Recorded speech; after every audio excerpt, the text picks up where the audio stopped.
Yeah. Yeah. Actually, from today henceforth, I'm the chief opposition leader because there are so many jokes doing rounds. There are so many people who are in the opposition who are now in bed with the government. My interest is to fight for Kenyans. It pains me to see a person who was a fellow member of parliament joining government. And it pains me to look back in Soweto slums, Kibra slums, to look back in central region, Nyanza coast and everywhere else, to see that child who has been sent away because he lacks only 5,000 to pay for the schooling in a secondary school. Sent because of 5,000. I'm so pained to see that child who's stuck in hospital cannot be treated because they lack money. Even money for x-ray, that is around only 2,500. If you can't afford it, then you can't even be x-rayed.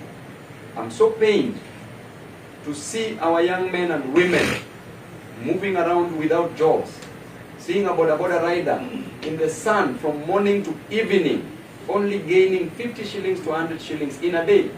Seeing a mama mboga, selling omena, only to get 50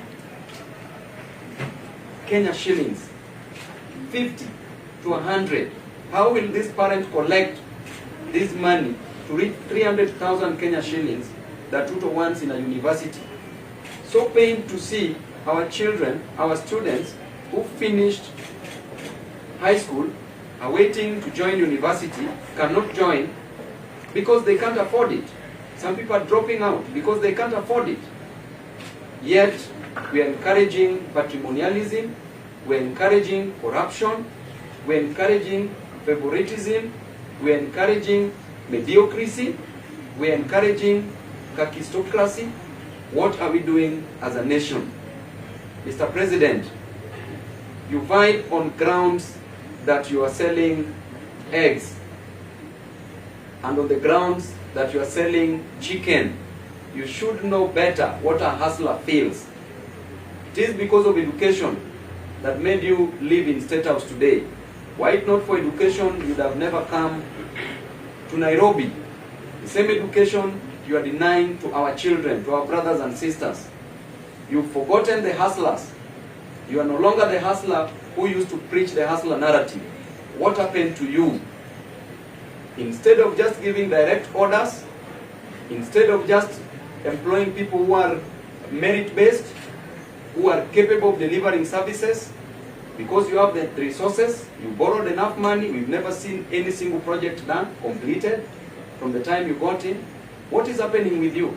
Instead, you're turning your back against, you're turning your back on your people.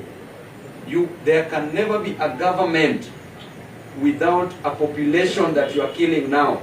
And this was a decision that was made during the Montevideo conference, that the characteristics of a state, number one, there must be a definite population.